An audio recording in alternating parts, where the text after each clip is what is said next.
don't even know how we got there, because I tried to make it clear how many civil rights, it doesn't just boil down to one conversation, but I can see that somebody's campaign coffers really are struggling right now. You all want men with penises, chicks with in the bathroom with us. You want women to be forced to undress in front of men in the locker room and in dressing rooms. And it's so hypocritical for you to sit here and say and be, screaming from the rooftops about right to privacy and civil rights when you don't respect women.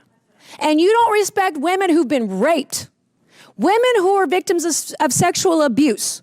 And you want me, a victim of rape, a survivor of rape, to go into a locker room and be forced to undress in front of a man? You have to be kidding me.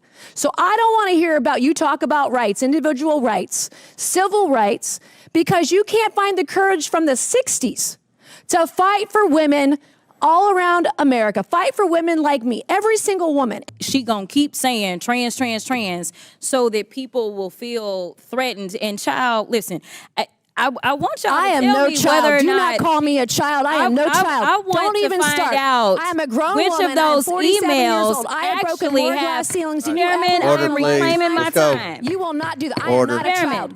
I am reclaiming my time. And I am curious to know, for whoever goes next, do you ask your constituents when they call your office, are you a citizen or not? Because at the end of the day, I have to handle immigration cases as well in my office. We are elected to represent the people regardless of their citizenship, and we have to help them because they reside in our districts. Thank you, Mr. Chairman. I don't think we should be taking the advice from a group of people who can't define what a woman is. You certainly can't define what government efficiency is. So let's just start right there, Mr. Chairman. I support the subcommittee, the creation of the subcommittee on DOJ. I wildly support Marjorie Taylor Greene as the subcommittee chairwoman. And again, to the party who says we don't like or support women, well, guess what? We have two women on this committee who are subcommittee chairwomen who carry gavels. And we're working for the President of the United States, the president who made the first female chief of staff ever in the history of the United States. And I also want to correct the record of the ranking member earlier. There's no Republican up here who has cut Social Security. That is a lie. That is a lie being promulgated by the left, aided and abetted by the mainstream media, and all those liars out there on social media on the left saying that is not true. And when we want to talk about oligarchy, we had Joe Biden, we had Nancy Pelosi, we had Chuck Schumer, controlling everything on the Hill in the Capitol for years. And guess what? They've all delivered. They delivered the worst economy in history for Donald Trump. They have delivered more terrorists coming across the southern border than any administration in history. And so this subcommittee is greatly needed, Mr. Chairman. I hope that we all support it unanimously. Ms. Greene, you're going to do a great job as subcommittee chairwoman. I would love to be waved on anytime you let me, because it's time that we stop wasting American taxpayers. It is time that we stop wasting time up here on the Hill. We stop wasting time here in Congress talking about BS. Let me tell you something. Y'all need to find some people that actually care about their constituents. And honestly, whenever y'all are ready to work, we on this side of the aisle have always been ready to do what is right by the American people. Instead, what you can continue to do is go after the most vulnerable in our country. The fact that you just sat up there and somehow figured out how to tie trans folk to your argument makes no sense to me. But let me tell you something. Trans people ain't going nowhere. Just like when the racists wanted to make sure that black people somehow were going to be dismissed in this country. We ain't left either. So I have a series of questions for you, Mr. Santos, that are yes or no. And so I would ask that you use yes or no when I ask these questions. Did the U.S. Census Bureau do anything to identify the immigration or citizenship status of individuals surveyed during the 2020 census, yes or no? No. Are illegals counted in the census, yes or no? Yes, if they're permanent residents, if they reside in the U.S. Okay, so when you're doing the census with folks and asking the question, you're asking them if You're not asking if they're a citizen. You're asking, do you ask if they're a permanent resident? We asked folks to list everyone who lives at that residence. Okay, but you're saying you're only counting illegals if they're a permanent resident. Well, if they live at that residence. It's the interpretation of the So instructions your definition of of the person. permanent residence is that they live at a place in the U.S., at a U.S. address. Yes, I believe I misspoke because there's a legal You definition definitely to permanent. misspoke. Yeah, to permanent Okay. resident. It's someone who usually lives at that address. So I'm going to ask the question again. Are illegal aliens, criminal illegal aliens, the people that break the law coming into our country when they enter in the door illegally, are they counted in the U.S. Census, yes or no? Yes. Thank you. All right. Are there political implications for congressional apportionment and the Electoral College when we're counting non-citizens, when we're counting illegals, criminal illegal aliens in the census, yes or no? I'm sorry, I missed the first part of the question. Are there political implications for congressional apportionment and the Electoral College when you are counting criminal illegal aliens in the U.S. Census? I do not know. Oh, you absolutely know. Because apportionment is based on what? Is it based on what? Population? Yes. Population based on counts in the what? U.S. Census? Correct. All right, you're the director of the U.S. Census Bureau, correct? Correct. Why is this so difficult for you to answer honestly? Well, no, it is what it is. So What if there's is more what it is? population, What is then what it you get. is? You just said you didn't know if there were political implications for congressional apportionment and the Electoral College when you're counting illegals. In all honesty, I am not a politician. I'm a scientist, and so we do our counts according to Okay, the Mr. Constitution. Science, Mr. Science. Sure. Yes, ma'am. When you're doing apportionment, we're doing congressional seats based on population that includes illegal aliens. Does that have a political impact in campaigns when you're drawing those lines and having people vote in those elections? They are counted in apportionment. Yes. Okay. You're not being honest this morning, and I think it's a slap in the face to the American people. It is interesting that we're having this hearing, and I know one thing that I have learned so far is that while freshman orientation just ended, we need a course on what the census is for, because we have people sitting in Congress and have no idea what the census is for. And so I do appreciate that you have talked about what the funding is for, but it seems like my colleagues really want to zero in on southern states. So let's talk about Texas for a second. And let's deal with them and their concerns about their districts. And let's also talk about the citizen situation. So I don't know how much you've paid attention to the election, but we do have an incoming administration, and we have a border czar who has said that they are going to deport everyone that is here and is not a citizen.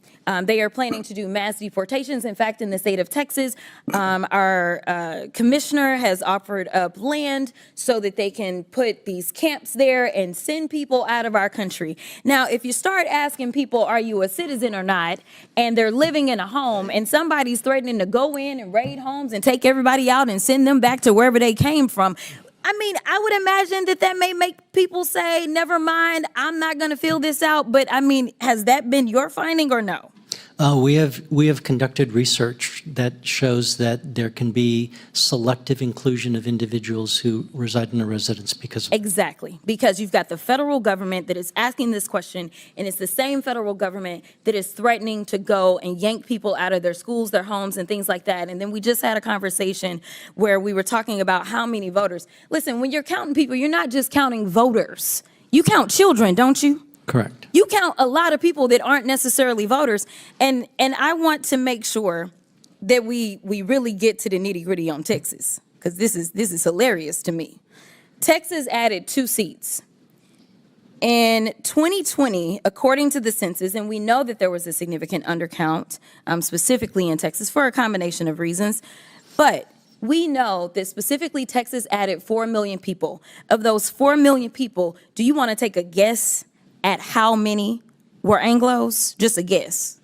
I'd say a majority. 180,000.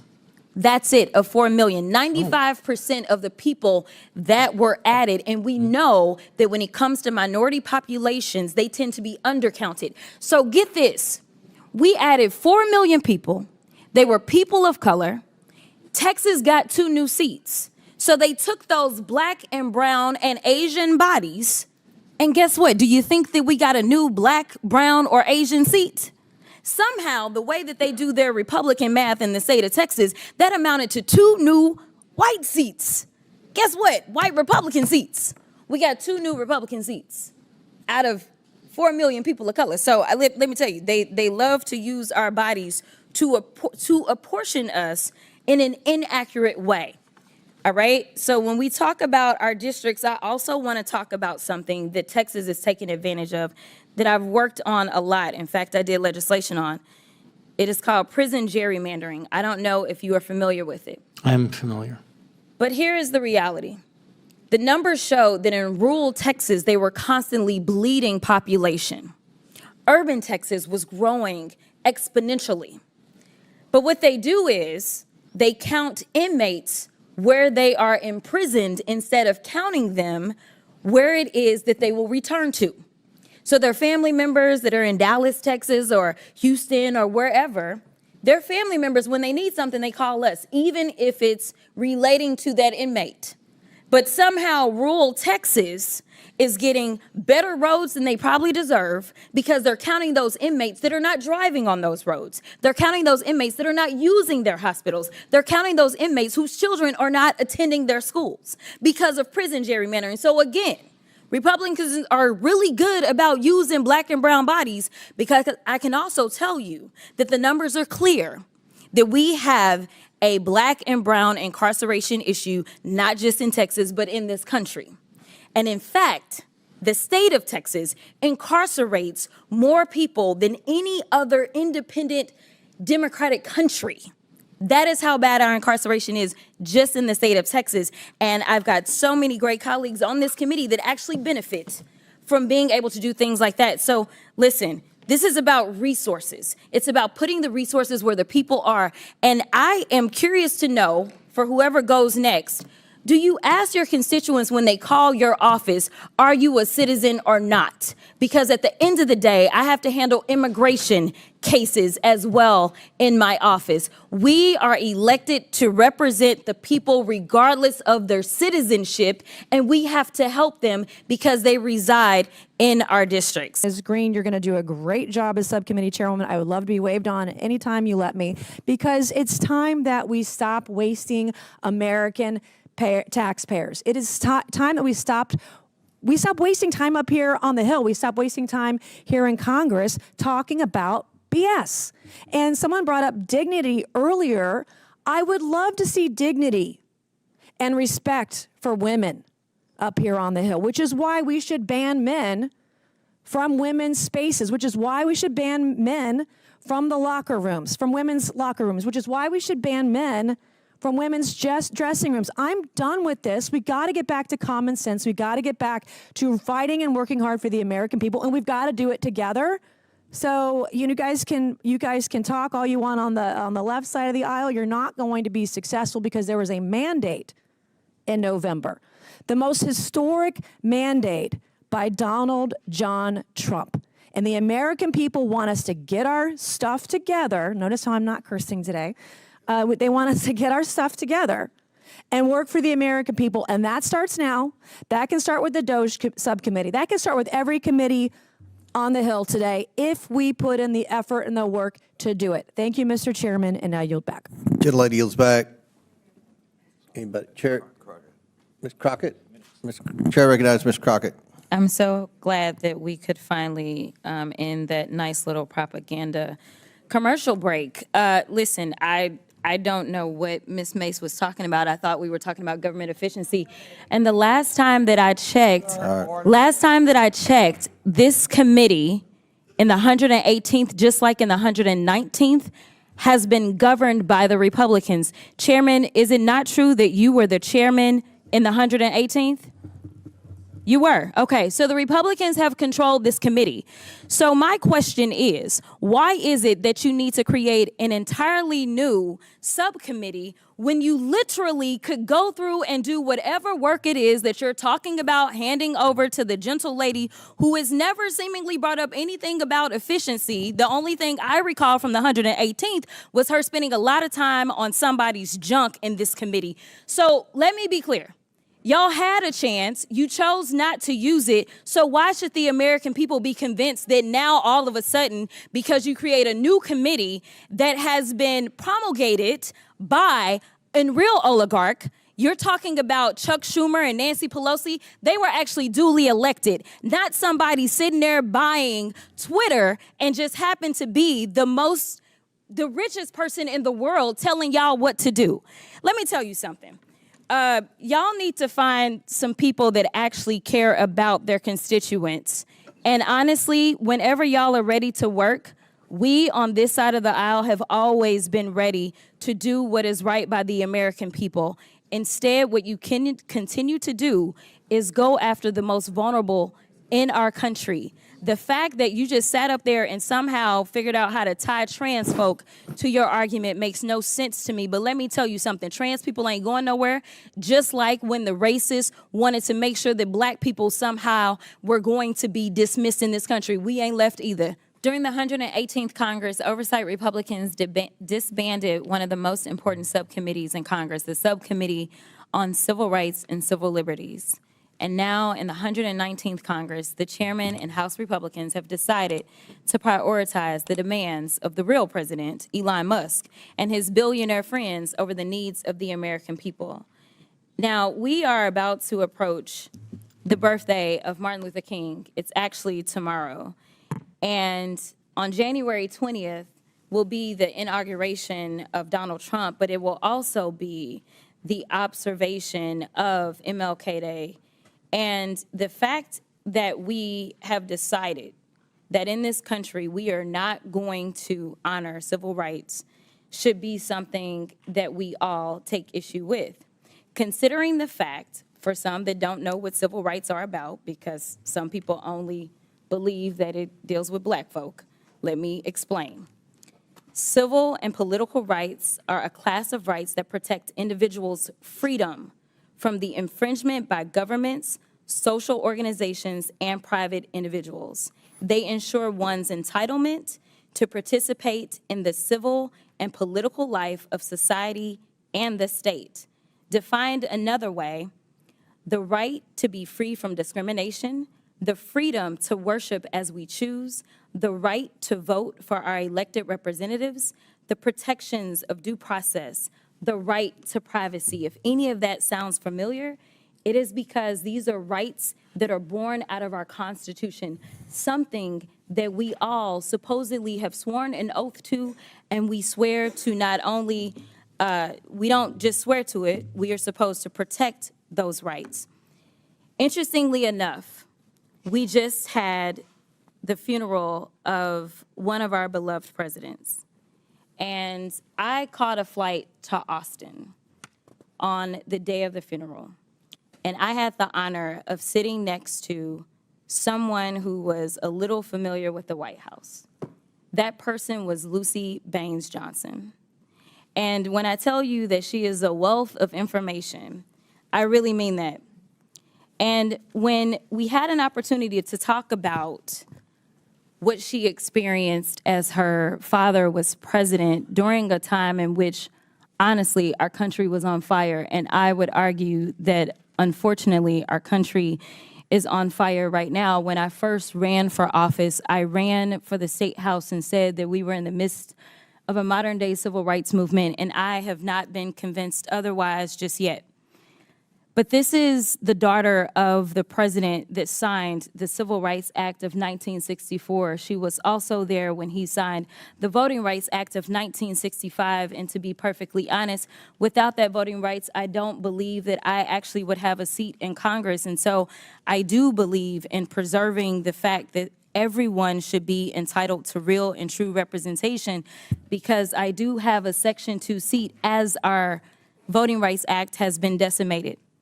But one of the stories that she told me was that her father asked her about coming over to the Congress for the signing of the bill as it relates to the Voting Rights Act. Now, for her, it was a bit inconvenient as an 18-year-old to have to leave the White House and go over to Congress. And she asked her father, why should we go over to the Congress, Daddy, to sign this particular bill?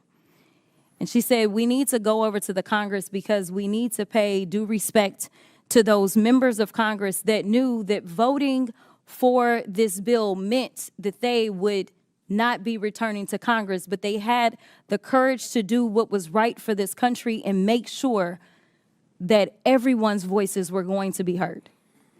The one thing that we could do, the very small thing that we could do, is have a little bit of courage and decide that we are going to reinstitute this particular subcommittee, because unfortunately, I don't see the type of courage that the people that served back in the 60s had coming out of some of our colleagues.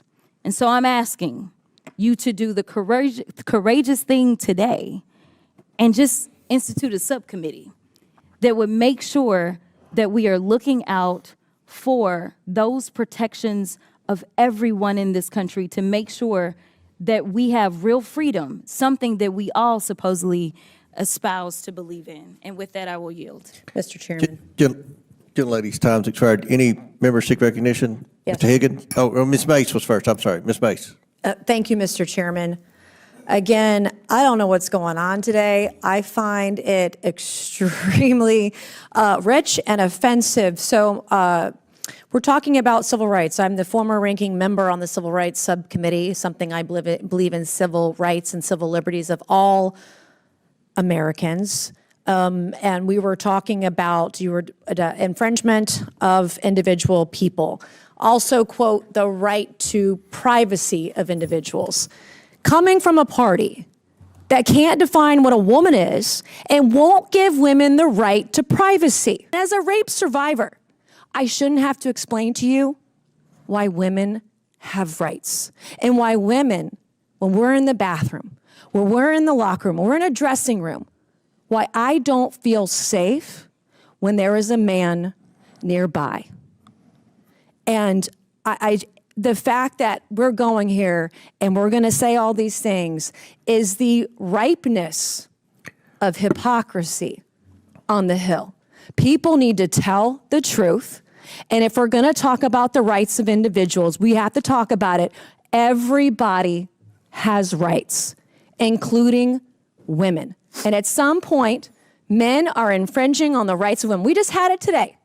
We just had a vote about protecting women and girls in sports. And I believe it wasn't one, it was two people from the Democrat Party who voted to protect women's rights in sports today. Two. So this is, Mr. Chairman, this is a deeply offensive conversation to me today. We want to talk about real freedom.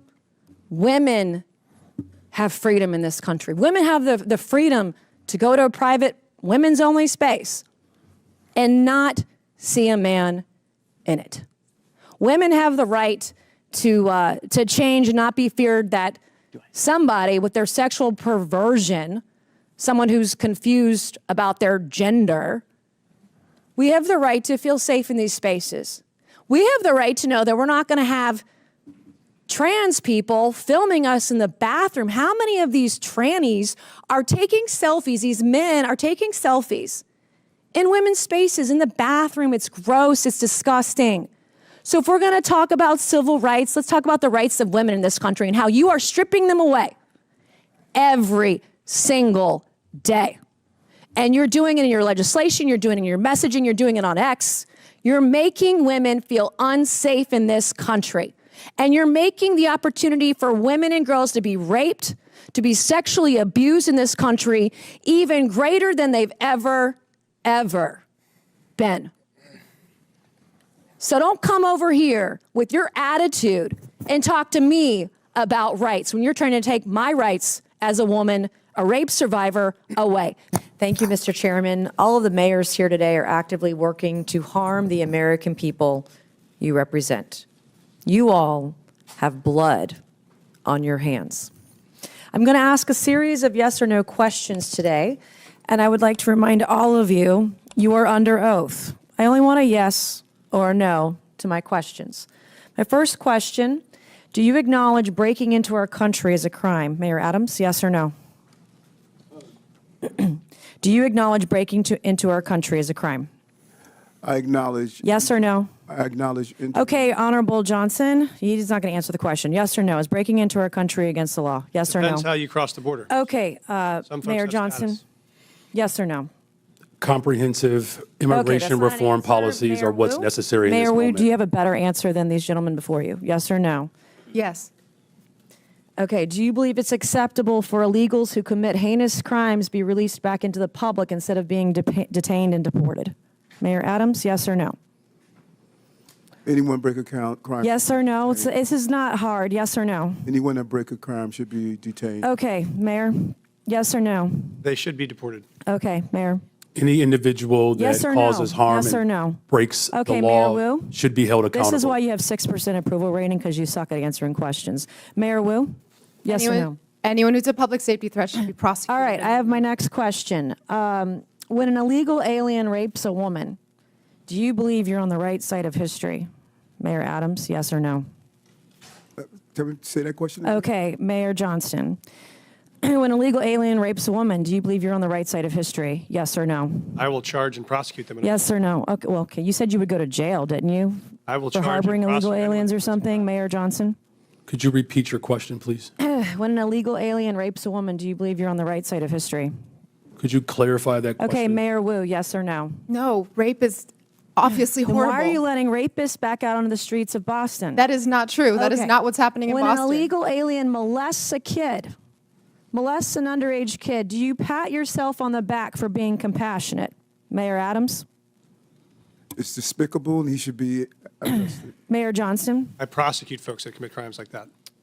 You guys let him out on the streets. Mayor Johnson? We arrest violent criminals in the city of Chicago. Mayor Wu? We investigate, arrest, and prosecute. You guys don't sound very confident today.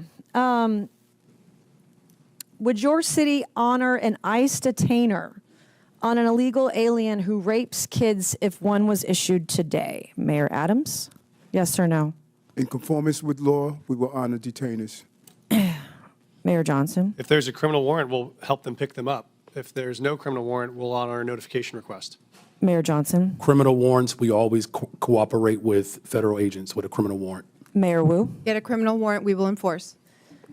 A criminal warrant. I'm talking about an ICE detainer on an individual who's here illegal who rapes kids. Do you all hate Donald Trump more than you love your country? Mayor Adams? I respect my president. I respect my Yes or country, no? and I You're having the respect hardest time my today. Senate. Mayor Johnston? I love my country. Yes or no? I love my Okay. country. Mayor Johnson? As the son of a pastor, I love everyone and this country. Mayor Wu? I love my country and my city. Do you all, are you all willing to go to jail for violating federal law? Mayor Adams? I'm not going to violate federal law, so I don't have to worry about that. Mayor Johnston? We don't violate federal law either. You don't violate federal law. We do not violate federal law. Is it violating federal law if you don't honor detainer requests from ICE? Absolutely not. In fact, the statute Congressman Biggs shared, we explicitly follow. The statute says you cannot prohibit city employees from sharing information about someone's status with the government. We do not prohibit that. Do you love illegal aliens more than you love your fellow countrymen? I love all the residents of the city and county. Mayor Johnston, are you willing to go to jail for violating federal law? The city of Chicago complies with all laws. Oh, I highly doubt that. Mayor Wu? We are not violating federal law. Mayor Wu, I have a last couple questions for you. Do you believe that ICE arresting a child rapist, quote, threatens everyone's safety, end quote? Yes or no? No. Does ICE arresting a murderous MS-13 gang member threaten everyone's safety? Yes or no? No. I would like to hold up this quote of you where you say, ICE's efforts actually threaten the safety of everyone, end quote, Boston Mayor Michelle Wu. You're a hypocrite. Thank you, Mr. Chairman, and I yield back. Chair recognizes. Mr. Chairman, I have a unanimous consent Subramanian. request. Mr. Chairman, I have unanimous consent request. Proceed. I'd like to seek unanimous consent to enter into the record this article, and I'll do this as a survivor of sexual violence myself. This is from Courts, March 2018. Without objection, so ordered. Data from Texas shows that U.S.-born Without objection, so ordered. We've put it in the record. Thank you, Mr. Chairman. Mayor Wu, I am grateful for our longstanding partnership in public service. I'm grateful to be your congresswoman as well as your constituent. Can I get that time back? All right. Again, grateful for our longstanding partnership in public service, grateful to be your congresswoman, and grateful to be your constituent. It's clear my colleagues across the aisle didn't do their homework because the fears and division they're trying to project onto Boston are really the stuff of Fox News fever dreams. Our city is vibrant, our city is diverse, our city is beautiful. Mayor Wu, immigration is central to the economic success of Boston, is it not? Absolutely. All of our key industries, whether it's healthcare, life sciences, higher education, financial services, everything that we do depends on immigrant residents and the contributions that they make. Thank you, Mayor Wu. Immigration defines Boston. For generations, our city has been shaped by people who have endured incredible hardships to arrive at our shores seeking a better life. They drove taxis, opened restaurants, studied at our schools, built homes, repaired our roads and bridges, cared for patients, cleaned offices, built businesses, provided essential early education and childcare for our babies. There is no doubt immigration is essential to the success of Boston, but there is, in fact, a dark threat looming over this great city. That threat is the racist and xenophobic anti-immigrant policies coming from this Trump White House. Mr. Chair, I ask unanimous consent to enter into the record this Boston Globe article titled, "They're Going to Deport Us. Trump's immigration policies prompt some children to skip school." Without objection, so ordered.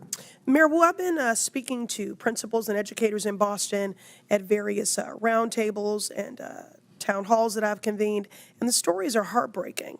Elementary school children are crying in their teachers' arms, fearful that they're going to lose their parents to cruel and unjust deportation raids. Mayor Wu, last week I met with an esteemed doctor from a local Boston hospital who reported that follow-up appointments in her clinic have seen a 200% spike in no-shows and cancellations. Her assessment, her patients are missing critical care like dialysis, prenatal care, and chemotherapy because of a fear of immigration raids in our hospitals and healthcare settings. Mayor Wu, do you agree with this healthcare provider?